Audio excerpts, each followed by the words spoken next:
নমস্কার বন্ধুরা, মামনি রান্নাঘর ভিলেজ ফুডে আপনাদেরকে আবারও অনেক অনেক স্বাগত জানিয়ে আজকে আবার একটা নতুন রেসিপি নিয়ে চলে এসেছি। আজকে আমি বাগানে চলে এসেছি। আজ লাউ কাটবো। এই লাউ দিয়েই আমি একটা রেসিপি করে দেখাবো, ওই কারণে আমি বাগানে চলে এসেছি। লাউটাকে প্রথমে কেটে নেব, চিংড়ি দিয়ে লাউ করব। মানে কত লাউ হয়েছে তার মধ্যে দিয়ে একটা লাউ কেটে নেব। এই লাউটা কেটে নেব, কেটে নিয়েছি। এই লাউটা হলেই আমার হয়ে যাবে। এই লাউটা নিয়ে এখন রান্নাঘরে চলে যাব, রেসিপি শুরু করব। বাগানে এত কাদা, ওইখানে স্নানের আগে করে নিচ্ছি। এই লাউটা রেখে দিয়ে স্নান করে তারপরে আবার রান্নাঘরে আসবো। কত বড় বড় ঢেঁড়স। এই লাউটা নিয়ে নিয়েছি, এই লাউটাকে কেটে নেব। লাউটাকে প্রথমে মধ্যিখান থেকে একটু কেটে নেব এইভাবে। লাউটা কত কচি দেখুন বন্ধুরা। এই লাউ কিন্তু অন্যরকম খেতে লাগে, টেস্টটা অন্যরকম হয়।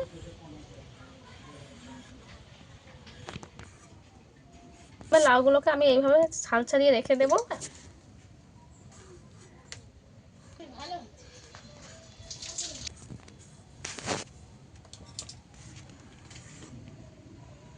লাউয়ের খোসাটা একদম পাতলা পাতলা করে ছাড়িয়ে দিচ্ছি।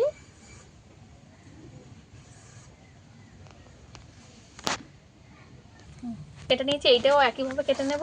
এই যে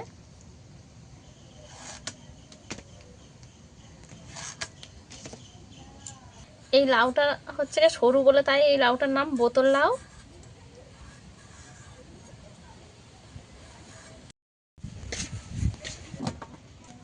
আমি ভালো করে ধুয়ে নিয়েছি,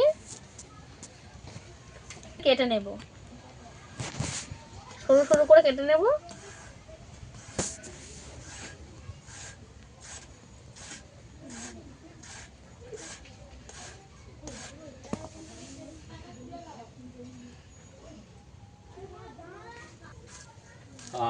কোথায় বাজে হ্যাঁ।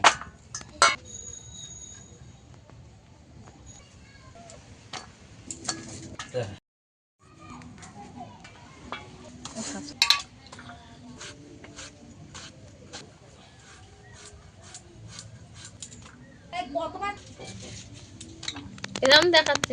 সম্পূর্ণ লাউটা আমি কেটে নিয়েছি,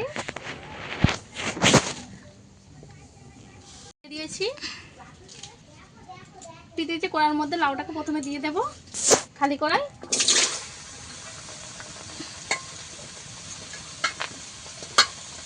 থেকে সামান্য একটু জল দেব।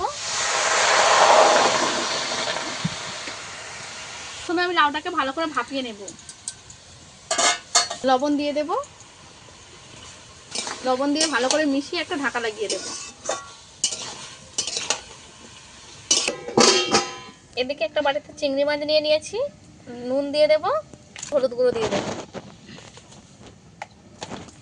হাত দিয়ে ভালো করে একটু মেখে দেব।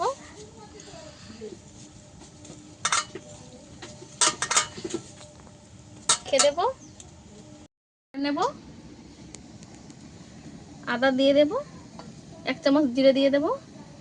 জিরে আমি একসঙ্গে বেটে নেব।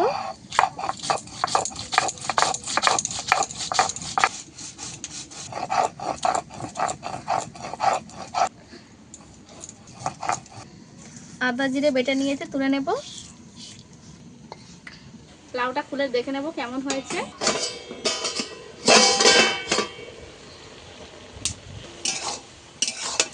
লাউটা ভালোভাবে সেদ্ধ হয়ে গেছে, অনেকটা জলও বেরিয়েছে। আর ঢাকা দেব না। কিছুটা হলুদ দিয়ে দেবো লাউয়ে। হলুদ গুঁড়োটা দিয়ে ভালো করে মিশিয়ে নেব।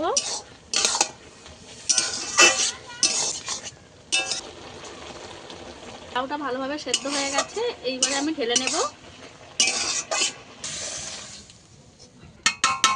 পরিষ্কার করে নিয়েছি, কড়া গরম হয়ে গেছে, তেল দিয়ে দেব। শুকনো লঙ্কা কেটে দিয়ে দেব, তেজপাতা কেটে দিয়ে দেব, 1 চামচ পাঁচফোড়ন দিয়ে দেব। ফোড়নটাকে আমি ভালো করে ভেজে নেব। ভালোভাবে ভাজা হয়ে গেছে, হলুদ মাখিয়ে রাখা চিংড়ি মাছ দিয়ে দেব। চিংড়ি মাছটা ভেজে নেব।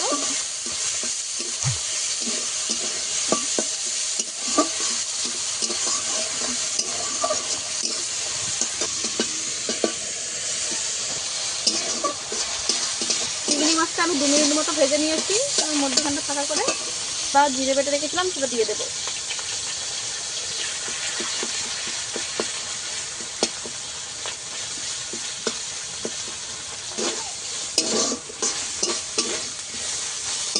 আদা জিরে ভালো করে আবারও তেলের মধ্যে ভেজে নেব চিংড়ি মাছের সঙ্গে। জিরে ভালো করে চিংড়ি মাছের সঙ্গে আমি কিছুক্ষণ ভেজে নিয়েছি। একটা লাউ দিয়ে দেবো, সব কিছু একসঙ্গে মিশিয়ে দেবো।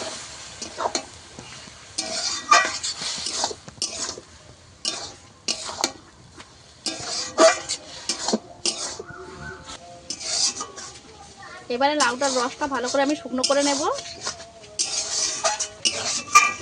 লাবানোর আগে একটু চিনি দিয়ে দেবো। লাউ থেকে জলটাও ভালোভাবে শুকনো হয়ে গেছে। চিংড়ি আমার রেডি হয়ে গেছে, নামিয়ে নেব। লাউ চিংড়িটা আমার রেডি হয়ে গেছে, কত সুন্দর দেখতে হয়েছে দেখুন বন্ধুরা। এইভাবে লাউ চিংড়ি রান্না করলে বাড়ির সবাই কিন্তু মজা করেই খাবে। আমার লাউ চিংড়ি খেতে আমার ছেলে প্রচণ্ড পরিমাণে ভালোবাসে, তাই আজকে আমার ছেলে খেয়ে দেখাবে লাউ চিংড়ি দিয়ে ভাত। আমি ভাত নিয়ে নিয়েছি আর লাউ চিংড়ি দিয়ে দেবো। আমার কিন্তু লাউ চিংড়ি খেতে খুব ভালো লাগে। আমি আজকে সব ভাত খেয়ে নেবো। আচ্ছা খা। আজকে হিমাংশু লাউ চিংড়ি পেয়ে একদম খুব খুশি। দারুণ হয়েছে। আমার তো লাউ চিংড়ি খেতে পছন্দ করো খেতে, আমি জানাও।